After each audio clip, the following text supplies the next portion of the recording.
En paso 1, gramática A, del capítulo 8, tenemos el sé impersonal y el sé pasivo. Y para esta lección vamos a recordar y repasar en capítulo 6 tenemos las expresiones impersonales. ¿Recuerdas cómo decir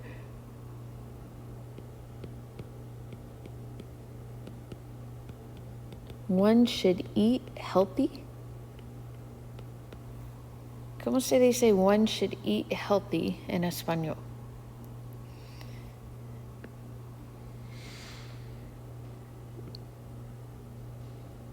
Se debe comer saludable o una dieta saludable. Okay, another thing we learned how to say one should not eat a lot of junk food or one should not eat junk food would be no se debe comer la comida basura. So in capítulo 6, con las expresiones impersonales, we learned se debe, and following that, we always had an infinitive. No se debe más infinitivo. So this construction you've already learned here is part of the same thing we're learning here, is an impersonal expression. In this case, it was to give advice, okay? So with that in mind, vamos aquí y escuchamos la conversación. ¿Cómo se celebra el Día de la Independencia en Estados Unidos, Diana? Por lo general, se hace un picnic o una barbacoa por la tarde y se encienden los fuegos artificiales por la noche. ¿Y en tu país, qué se acostumbra a hacer? Más o menos lo mismo. En la capital también hay desfiles militares con música patriótica. Hay que celebrar la libertad en grande. Okay. Entonces aquí la pregunta, ¿cómo se celebra el Día de la Independencia? This is not saying how do you celebrate. So if we wanted to ask that, you totally could. You could say, ¿cómo celebras? Y ahora tenemos la forma tú. ¿Cómo celebras tú el Día de la Independencia? Okay? But this is not what it's asking here. It's saying, ¿cómo se celebra el día? This is saying, by using se before your verb, it's saying, how does one celebrate? It's taking out your subject and making it impersonal. So basically, it's saying, how is Independence Day celebrated in the U.S.? Making el Día de la Independencia your subject. It's saying, how is this celebrated? Okay? Por lo general, se hace un picnic. So aquí we see se hace un picnic. So a picnic is done.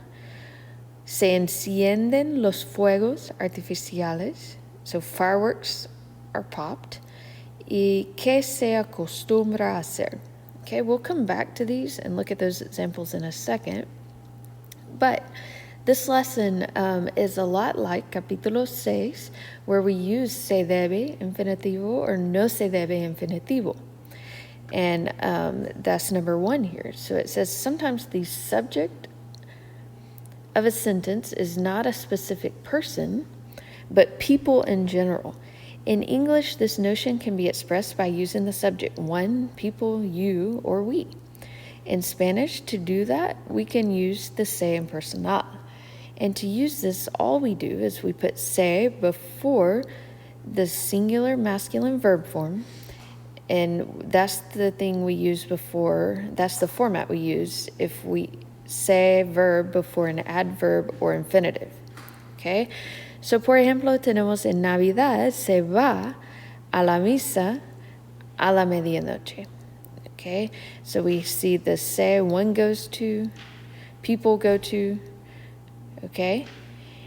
Now, la diferencia aquí es cuando tenemos se, verb, before a noun, and the key thing here is noun. So if we have this form, we need to look and see if the noun is singular or plural. Okay?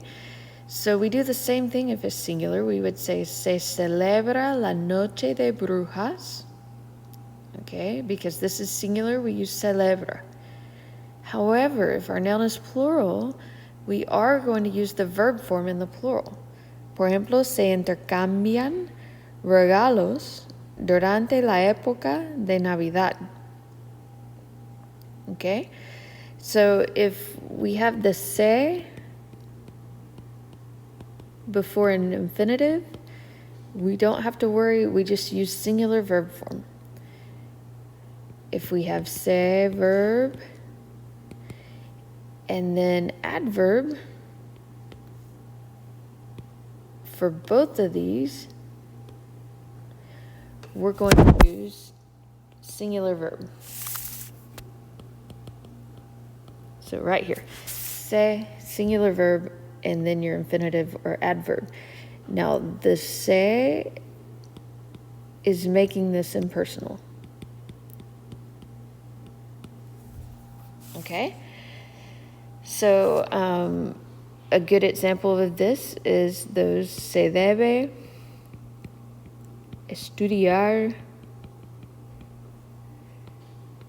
mucho para pasar la clase.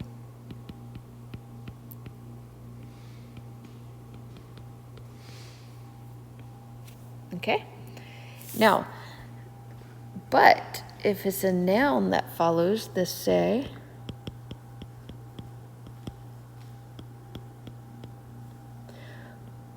if the noun is singular, we use a singular verb. But if we have se before a plural noun,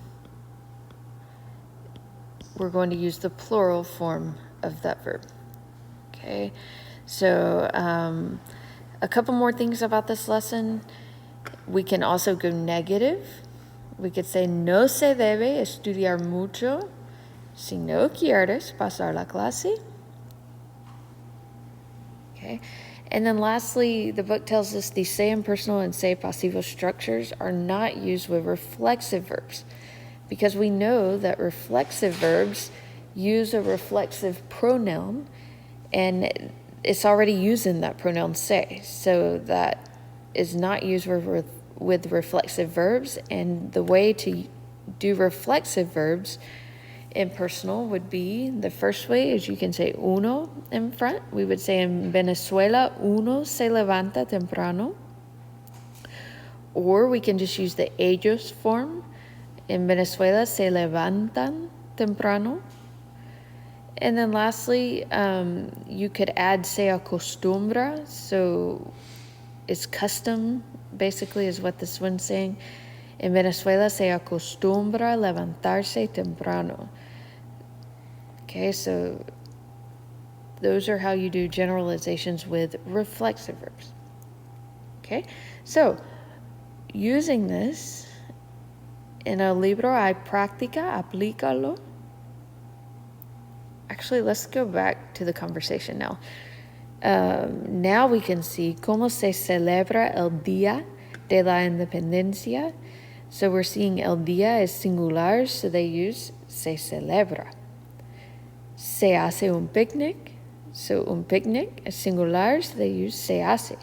But here, se encienden los fuegos artificiales, porque los fuegos artificiales son plurales, usamos se encienden, la forma plural de este verbo. Ok, hacemos una práctica y después puedes ir a la tarea para hoy. So, en esta parte dice, hay fotos y tienes que buscar la generalización o la expresión impersonal that goes with the picture. So, aquí we see this picture, so what would we go with? Okay, I would choose B. No se permite comer.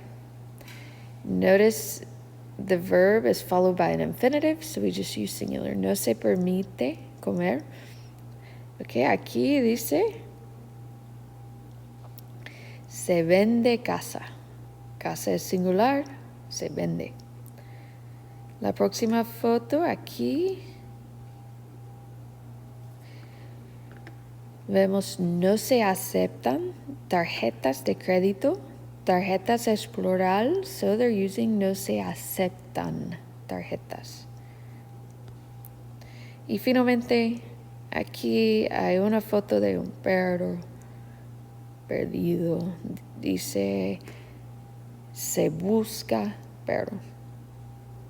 Okay, I hope that helps with this lesson. Do know in the book there are more lessons you can do. This is good practice. Also, you have practice in Mind Tab. I will also include a couple of different places you can look for extra practice with this lesson. Buena suerte y nos vemos pronto.